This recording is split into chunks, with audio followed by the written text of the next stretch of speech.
Hello जी, अस्सलाम वालेकुम। क्या हाल है गाइज? उम्मीद है आप सब ठीक होंगे। अल्हम्दुलिल्लाह से जी मैं भी बिल्कुल ठीक हूँ। वेलकम है आपका न्यू व्लॉग में।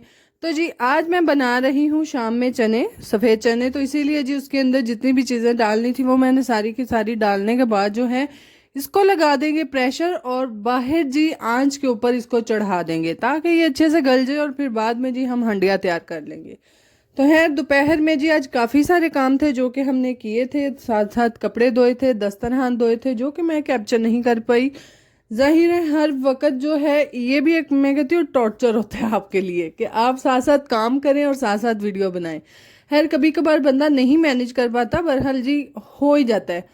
तो जी आज उन्हीं दिनों में से एक दिन था मेरा भी जी कि आज मैं कैप्चर नहीं कर पाई। तो है डायरेक्ट आपको शाम के खाने पे मिल रही हूँ, यानी कि शाम का खाना जो है वो मैं बना रही हूँ। और साथ साथ जी बच्चे खेल रहे थे, कपड़े मेरे तकरीबन कुछ सूखे हुए थे कुछ गीले थे, तो इसीलिए जी अभी तक तारों के ऊपर पड़े हैं। तो खैर से जी मैंने फ़ौरन से पहले जलाई आग, और आग के बाद जो है वो मैं इसके ऊपर हंडिया चढ़ा दूंगी। और साथ साथ आप देख सकते हैं कि आजकल की जो धान की फसल है उसका सीज़न है, तो इसीलिए जी सारे लोगों के छतों के ऊपर आजकल जो धान की फसल है यानी कि मुंजी चावल वो जी सुखाए जाएंगे। इसीलिए कुछ लोगों के तो घरों में हैर आ चुकी है, हमारे घर नहीं अभी तक आई, बहरहाल जी 2 दिन में आ जाएगी। तो हैर हमारे हमसायों के घर में आ गई थी, और काफ़ी सुखाते हुए ना अक्सर लोग ऊपर कोई कपड़ा दे देते हैं या फिर थोड़े की एक चादर बनाई होती है वो दे देते हैं। तो जी वो हमारे हमसायों ने दीवार के ऊपर रखी हुई थी जो कि आपने देखी है। तो इसी तरह से जी वो शाम को उसके ऊपर दे देते हैं इकट्ठा करने के बाद, और सुबह उसके ऊपर उतार देते हैं। तो खैर यही सारे जी सिलसिले चलते हैं जो कि आगे इंशाल्लाह मैं आप लोगों को भी दिखाऊंगी। और यहाँ पर जी आप फजर के तमाशे देख सकते हैं कि फजर जो है बलून को फुला रही है, बहरहाल उससे फुलाया नहीं जा रहा, उसको तरीका ही नहीं। बार बार मुझसे कह रही थी, मैं बार बार फुला के देती थी, फिर उसको हवा में छोड़ती थी, वो फिर से नीचे गिर जाता था। तो आप देख सकते हैं, मैं कहती ये हूँ होली होली आप ही पार लो। तो खैर से जी इसी तरह से वो कह रही थी, और मैं कह रही थी ये फूल नहीं रहा, पीछे से भी दबाया हुआ है ना, तो तुम जिस तरह हम पहले ज़मानों में फुलाते होते तो वैसे ही फुला रही है। खैर अभी भी वैसे ही फुलाते हैं। तो खैर इसीलिए साथ साथ जी वो अपनी ही खेल में मस्त थी। और यहाँ पर जी फौरन से जी मोहम्मद आया और कहने लगा, मामा आप ये माचिस लें, क्योंकि हमारी जितनी भी माचिसें थी वो ख़त्म हो चुकी थी आग जलाने के लिए। तो वो लेने गया था दुकान से, तो वो उसने ला के दी। और यहाँ पर जी आग तो मैंने जला ली, और साथ साथ मोहम्मद कह रहा था, मामा मैंने एक प्रैक्टिकल करना है। मैं क्या पुत्र ओ केड़ा है नाले टीवी विच वेख वेख के तमाशे फिर एक कार ना करे नहीं कितने लिए है। तो खैर से जी बलून के अंदर पानी भरने के बाद जो है इसके नीचे वो आग जलाएगा कि ये फटता है कि नहीं फटता। मैं है पुत्र जिथे पानी उत्थे तो नहीं फटन लगा, जिथे नहीं पानी उत्थे करके वेख माचिस की तिली दे तेनू बलून वहाया ना अपना आप ते। तो खैर से जी यही प्रैक्टिकल करते हुए मैं क्या मोहम्मद मुझे पता है, फिर भी जी जिद करने के बाद जो है उसने बोला, नहीं मामा आप एक दफ़ा मुझे जला के दें। तो मैं क्या लै पुत्र चाह पूरा कर ले। बहरहाल जी इस तरह के जो काम हैं वो बच्चों से ना करवाया करें। नहीं खैर मैं भी करवाया था नहीं सी, बहरहाल उनका अपना चाह से मैं क्या वेख ले। तो खैर यहाँ पर जी वो दोनों इस तरह से कर रहे थे, मैं क्या नहीं फटना बस कर दे, हूँ तो गुब्बारा भी काला हो गया। नीचे से जी बलून जो था वो ब्लैक हो चुका था और फटा वगैरह नहीं था, जाहिर है इसके अंदर पानी था तो वो अपनी जगह जो है वो नहीं छोड़ रहा था। तो खैर आप देख सकते हैं। और साथ साथ जी मैंने आग जला दी है और मैंने हंडिया ऊपर चढ़ा दी। तो मैं क्या चलो फटाफट हूँ लग दे हाथ है कपड़े ला लो। तो जी जितने भी दस्तरखान थे वो सबसे पहले मैंने उतारे, और उतारने के बाद जितने भी दूसरे कपड़े थे कुछ गीले थे कुछ सूखे थे वो जी मैं उतारूंगी, और गीले अलहदा और सूखे अलहदा कर लूँगी। जो कि गीले हैं वो सुबह इंशाल्लाह हम फिर से जी तारों के ऊपर डाल देंगे। तो है यही आम एक ख़वातीन जितनी भी गांव में रहने वाली हैं, चाहे वो शहर की रहने वाली हैं, हाँ कामों में हो सकता है कि काम जो है वो डिफरेंट हो, बहरहाल जी रूटीन इसी तरह की होती है औरतों की। कभी कपड़े धो लो, कभी बर्तन धो लो, कभी कुछ कर लो, बच्चों के काम ही नहीं ख़त्म होते सारा दिन। तो खैर से जी हमारे गांव की जो ख़वातीन होती हैं उनके भी जी यही काम होते हैं। तो इसीलिए जी मैं साथ साथ जो है वो कपड़े उतारूंगी, और कपड़े दोपहर में धोए। आप जैसे ही टाइम मिलेगा इनको थोड़े से जी प्रेस कर लेंगे, जिसमें इनके पापा के हैं, चाचू के हैं, बच्चों के यूनिफॉर्म हैं, और दूसरे तो फिर रेगुलर जो हैं वो अक्सर कभी प्रेस नहीं करते और कभी कर लेते हैं। तो खैर ये जी सारे जो काम है ये हम इस वजह से कर रहे हैं, आपको साथ साथ ये भी बताती जाऊं क्योंकि आजकल मैंने आपको पहले भी बताया काफ़ी लोगों के घरों में धान की फसल आ चुकी है। तो हमारे घर में भी जी आने वाली है और सर्दियां भी आने वाली हैं। तो मैंने जी वो हिसाब था मेरा कि मैं क्या लाइबा मैडम उठ खड़े हो वो है नल सुस्तियाँ वगैरह से छड़ दिए, 4 दिन कोई ला के तो काम कर लिए।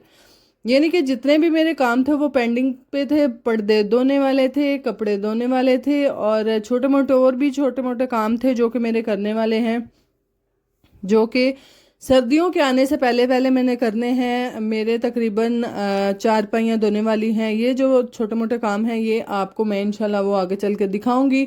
तो इसीलिए जी मेरी कोशिश थी कि जितना जल्दी ये काम हो जाए वो कर लिए जाएं।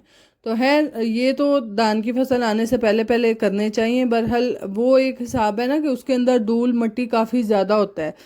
तो मेरा एक ये भी प्रोग्राम था कि मैं धान की फसल जब सूख जाएगी उसको ले जाएंगे, चावल बन के आ जाएंगे, फिर वॉश कर लूँगी। पर हल कितने जी ये हो ही नहीं सकता। फिर जी धुप्पां कोई नहीं रहनियां तो फिर एक ही ना लेदा जी, फिर मौसम नहीं उस हिसाब का रहना, ठंड ज़्यादा हो जाती तो फिर अपना आप भी तो वेखना है ना, ये तो नहीं आप बीमार होकर बह जाना।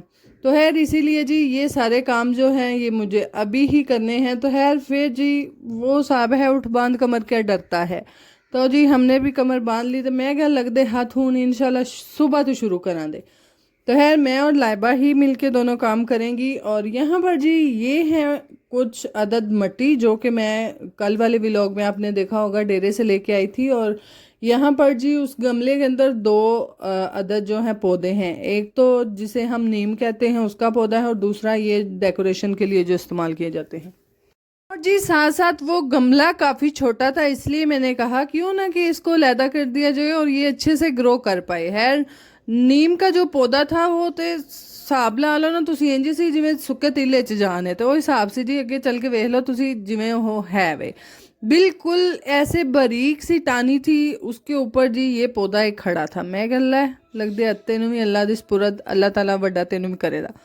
तो खैर से जी इसीलिए मैंने दोनों को लैदा गमलों में कर दिया है ताकि ये अच्छे से ग्रो कर पाएँ। और बाद में जी जितनी भी मिट्टी है दोनों गमलों के अंदर मैंने एक्स्ट्रा वो दोनों के अंदर डाल दी थी ताकि ये अच्छे से ग्रो कर पाएँ। लै वेख लो एडी कुटानी है तो मैं क्या लै इन्हें वड्डिया क्यों है। फिर भी जी हम इसको लगा देंगे और यहाँ पर अच्छे से मिट्टी जो है इसके अंदर डालने के बाद इनको हम रख देंगे। और ये जो आपको हरा भरा पौधा नज़र आ रहा है ये खास तौर पे डेकोरेशन के लिए काम आता है। यानी कि एक जब भी देखें ये प्यारा सा लगता है और ग्रीन ग्रीन ही होता है। तो मैं क्या चलो लगते हाथ हूँ असी गर्मियाँ सर्दियाँ इनू अंदर रख ला करा दे। खैर ये सारी बातें तो साथ साथ चलती रहेंगी और हम यहाँ पर साथ साथ ये मिट्टी जितनी भी है वो मैं डाल दूंगी और एक्स्ट्रा जितनी है वो मैं जी अंदर रख दूंगी ताकि ये बाद में काम आएगी। ये तो नहीं इक्को बारी मका के तो बह जाना है। जाहिर है कभी कभार जो है मुझे कहीं और अगर मिट्टी की ज़रूरत पड़ती है तो मुझे मिट्टी मिलती ही नहीं।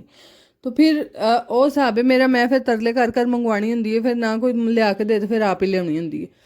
तो खैर कल जी इसीलिए मैं डेरे गई थी तो वहाँ से जी मैं लेकर आ चुकी थी। मैं क्या चलो लगते हाथ हूँ एक बार आ गई, दूसरी मैं साम छड़ा दी क्योंकि मिट्टी लाना भी कोई जी अल्लाह जी का वाड़ा नहीं, ये सौखा जहा काम नहीं है, भी काफ़ी मेहनत वाला काम है। मिट्टी जो है वो वज़नी होती है और इसीलिए जी हमारे घर के मर्द हजरात उसको लाने से डरते हैं। ये नहीं कि इन्नी को ज़्यादा जो असी मंगवाइए ना फिर छत चाढ़ने में बड़ी मुश्किल होती है। तो खैर से जी इसीलिए हमें जो है वो बहुत कम मिट्टी जो है वो इस्तेमाल करनी पड़ती है और साथ साथ उसकी हिफाजत भी करनी पड़ती है। यानी कि मिट्टी बस आ लियांदी ते आ रोड़ी ते आ सट्टी ना ऐ काम नहीं। तो खैर यहाँ पर जी मैंने सारा जो सारी मिट्टी जो थी वो पौधों के अंदर डालने के बाद इनको पानी देने के बाद इनको साइड पे रख दूंगी। तो लो फिर मेरे तो होर माशाल्लाह मज़ीद पौधे च इजाफा हो गया ना, यानी कि प्यारे लगेंगे और घर को खूबसूरत बनाने में इनका का जी अहम किरदार शामिल होता है। तो खैर से जी आप भी अपने घर में पौधे लगाया करें और उनकी हिफाजत भी किया करें। नहीं मेरे हाथ ला छोड़ो तो छड़ दो अल्लाह तो खैर सला नहीं भाई इंज नहीं करना। नाल जी तुहानू ध्यान भी रखना पैना तो तां ही खैर नाल माशाल्लाह पौधे ग्रो कर पाते। लो है जिते मैं सारा व्लॉग बना छड़ना है, मेरा इतना पौधा ही नहीं लग रहा। चलो लगते हाथ अल्लाह करके लगते गया तो मैं क्या हाली हूँ लिया मैनू पानी दे, मैं फटाफट इन्होंने पानी दिया। तो माशाल्लाह मैं मिट्टी इन्नी कु किनारियां तक भर छड़ी सी ना, मैनू ये सी कि मैं इनू पानी देना तो इन्हें थले बह जाना। ਤੇ ਫਿਰ ਇਸ ਲਈ ਮੈਂ ਫੁੱਲ ਉੱਤੋਂ ਤੱਕ ਭਰ ਛੜੀ ਤੇ ਫਿਰ ਉਹ ਜਿਹੜਾ ਮੈਂ ਪਾਣੀ ਦਿੰਦੀ ਸੀ ਉਹ ਫਟਾਫਟ ਥੱਲੇ ਰੁੜ ਜਾਂਦਾ ਸੀ ਤੇ ਮੈਨੂੰ ਆਪ ਹੀ ਨਹੀਂ ਸੀ ਸਮਝ ਆਈ। ਮੈਂ ਕਿਹਾ ਚਲੋ ਕੁਝ 2-3 ਦਿਨ ਵੇਖ ਲੈਂਦੇ ਹਾਂ, ਜੇ ਤੇ ਥੱਲੇ ਬਹਿ ਗਈ ਸਹੀ ਹੈ, ਨਾ ਬੈਠੀ ਤਾਂ ਫਿਰ ਅੱਲਾ ਖੈਰ ਸਲਾ ਇਹ 4 ਦਿਨ ਜਿਹੜਾ ਇੰਜੇ ਹੀ ਰਵੇਗਾ, ਫਿਰ ਆਪੀ ਹੌਲੀ ਹੌਲੀ ਰੁੜ ਹੀ ਜਾਣੀ ਹੈ, ਹੋਰ ਕੀ ਹੋਣਾ।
और जी यहाँ पर साथ साथ जो हैं बच्चे खेल रहे हैं। फातिमा और शकीला जो हैं वो जी खेल रही थी पुराना खेल जिमें कि असां निक्के होंदे बहुत ज़्यादा खेडिया स्टापू। तो है नाल समझ उन्होंने कोई भी नहीं सी कि असां किवें खेड रहे हैं तो किवें नहीं। तो मैं क्या फजर जुत्ती क्यों लाई, या फटाफट मेरी धी पाओ। हाँ, क्योंकि आजकल काफ़ी सख्ती से मैं इसको मना कर रही हूँ कि जूता ना उतारा करो, क्योंकि आगे सर्दी है और सर्दी अगर पाँव से ही जल्दी लगती है, और अगर लग गई तो फिर माशाल्लाह वो असी नाल वादे तो बीमार हो जाते। यानी कि अगर बच्चे बीमार होते हैं तो साथ साथ जी पेरेंट्स के लिए भी टेंशन बन जाती है। तो खैर साथ साथ बच्चे खेल रहे हैं और मैं अपनी हंडिया बनाऊंगी। हंडिया के बाद खाना वगैरह जितना भी है वो सारा कंप्लीट करूंगी। और इसी तरह से जी हम खवातीन का दिन गुजर जाता है और पता ही नहीं चलता। इन छोटे छोटे कामों में जो है वो हमारा दिन गुजरता है, और यही काम जी हमें मसरूफ़ रखते हैं। जो कामों में ना हो ना तो असी बोर हो के उन जी मर जाइए। तो खैर यहाँ पर जी अच्छे से इनकी चनों की बुनाई करने के बाद मैं इनमें डाल दूंगी पानी। और ये पानी आप ये ना समझिएगा कि गंदा है, ये इन्हीं चनों के ऊपर से मैंने उतारा था, यानी कि चने गल गए हुए थे और पानी एक्स्ट्रा था, मैंने निकाल लिया था, फिर बाद में डालेंगे। बाकी जी अगर आपको हमारे व्लॉग अच्छे लगते हैं काइंडली लाइक शेयर सब्सक्राइब कीजिएगा। दुआओं में याद रखिएगा, अपना बहुत सारा ख्याल रखिएगा जी। अल्लाह हाफिज़। और मेरे व्लॉग अपने रिश्तेदारों को भी शेयर किया करें और लाइक भी किया करें, कमेंट भी।